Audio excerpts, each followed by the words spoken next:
Hey guys, today we're going to show you how to install the rocker locker on your 144. Driver's side, passenger side, they come in a set. We're just going to install the driver's side today. It's the exact same process, just mirrored on the other side. We'll run through what comes in the box, along with what tools you're going to need, and then we'll dive in.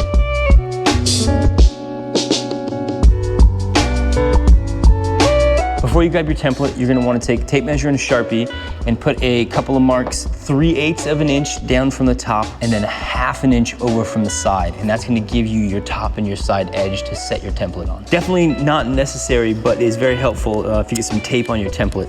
It kind of helps free up an extra hand. So we got the template in place. You're gonna want to mark every single one of the holes as well as trace the inside of this opening because that's gonna give you your cut line to follow.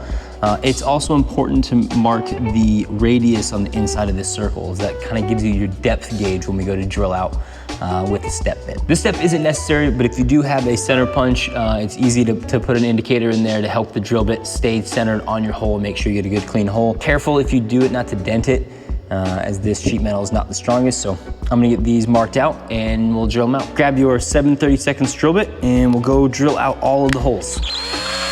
When you're drilling out steel, you don't really want to go super fast.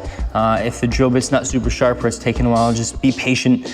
You don't want them to get too hot, so just go slow and take your time. After you're done drilling all your holes, with your 7/32, grab your step bit and we're gonna go ream those corner ones out to 1/2 an inch. There's also a Sharpie line on there. You want to, on the inside of the corner, you want to get your step bit to where it just barely touches that line. You don't want to totally eat that line up, and that's gonna help give you a nice radius on the outside of your corner. You can cut out the profile with a couple of different tools. You can use a body saw like we have here. You can use a jigsaw, cut-off wheel, an angle grinder with a cut-off disc. A body saw works the best. You can get these not too expensive on Amazon or something also. If you'd like to pick one up for this job, but don't worry about your cut if it's a little jaggy or wavy. The way that we designed the front face of it and the back gasket, it actually covers up your cut line. There's no exposed edges, so you won't see it if it's a little wavy. It won't be sharp or anything like that, so don't stress the cut too much. You want to take a file and file down the edges really good, just so as you're working around here, you're not gonna accidentally catch yourself and cut it. This is unnecessary or a little extra, but if you want, you can tape off the front side, clean out the inside really good, and then paint it black. Makes it a nice little touch when you open it up. After you get the inside of there painted, if you want to, you are ready to assemble your rocker locker. There is 2 backer plates like this.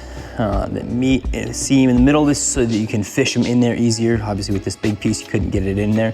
You'll notice on one side there are some PEM nuts. Those PEM nuts go towards the front of the van and they go away from the outside of the van, so they're not pinched in the middle.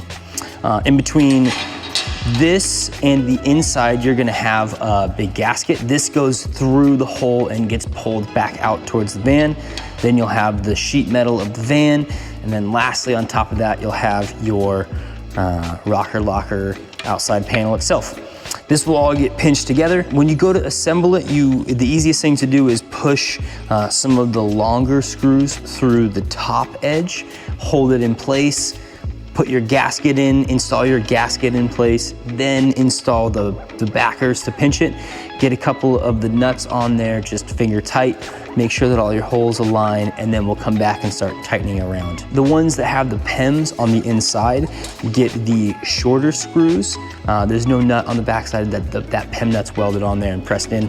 On these ones, you wanna make sure you get a little bit of a Loctite on just those 4. The other ones have nylocks in the nut themselves, so they don't need any. If this top one gives you trouble, it's just because it's a little short and there's a curve in the van right here, so you might need to just come back and tighten these 3 down really good before you can get this one to go, or you may even have to tighten this one down as well if this one's giving you trouble. Once you get all the bolts tightened down, that's pretty much it. The last step is to just adjust the strike here on the latch.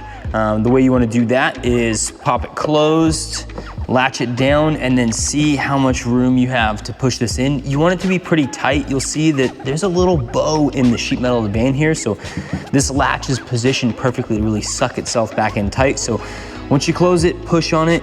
If it's a little loose still, open it back up, adjust this thing, and then take the jam nut, lock it in place with your 8mm, and you're all set. That's it, your rocker locker's installed. If you had any questions, if something comes up, if you're watching this before you actually get to it and there's some questions or some things you're just not sure about, reach out to customer service. Our team loves to help out. We love chatting vans with you guys, so let us know what we could help with. Hope you guys enjoy your next adventure.